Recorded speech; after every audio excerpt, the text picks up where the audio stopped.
Bismillah teman-teman, ketahuilah bahwasanya di sana ada amalan-amalan yang mengantarkan pelakunya meninggal dunia dalam keadaan su'ul khotimah waliyadzubillah. Di antara amalan pertama yaitu penyakit hati, terutama riya. Setelah seorang muncul riya dalam melakukan amal ibadah dan amal kebaikan, tidak ada usaha untuk diperangi, tidak ada perlawanan, maka ini akan mengantarkan penyakit hati yang lainnya atau dosa-dosa yang lainnya. Selain amalannya tidak akan diterima oleh Allah Subhanahu wa taala, dia juga mendapatkan dosa dan termasuk dosa besar. Sehingga ketika meninggal dunia, dia meninggal dalam keadaan kebiasaan yang dia lakukan waliyadzubillah. Kemudian yang kedua yaitu menunda-nunda tobat. Ya, ketika dia terjatuh dalam perbuatan dosa dan maksiatan, dia tunda tobatnya. Menunggu besok dan besok. Sehingga seorang ketika terjatuh ke dalam perbuatan dosa dan maksiat akan melahirkan perbuatan kemaksiatan yang lainnya, sebagaimana yang dijelaskan oleh diantaranya Al-Imam Ibnu Qayyim rahimahullah ta'ala dalam kitab Ad-Da'wa Dawa. Ya, dan ketika dia tetap tidak mau bertobat kepada Allah SWT, akan mengantarkan dia meninggal dunia sesuai dengan kebiasaan yang dilakukan, yaitu dalam keadaan su'ul khotimah atau bermaksiat kepada Allah SWT waliyadzubillah.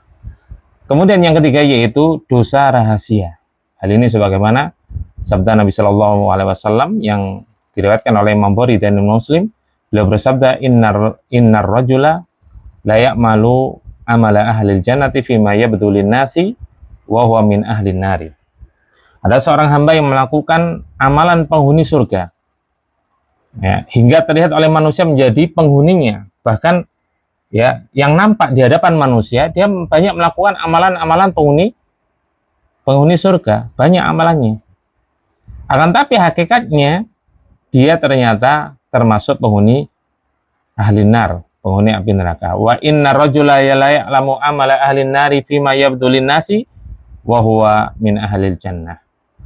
Sebaliknya ada seorang yang melakukan amalan penghuni neraka hingga dia terlihat oleh manusia menjadi penghuninya karena banyak melakukan keburukan, padahal hakikatnya dia adalah penghuni surga. Nah, ini penentunya yaitu masalah niat dan dosa yang dia rasakan. Dia kelihatan seorang yang soleh, banyak melakukan amal kebaikan, akan tapi ketika bersendirian dia banyak bermaksiat kepada Allah Subhanahu wa taala. Dan dia juga menunda-nunda tobat sehingga meninggal dunia sesuai dengan kebiasaan yang dia lakukan, yaitu bermaksiat kepada Allah Subhanahu wa taala. Semoga bermanfaat.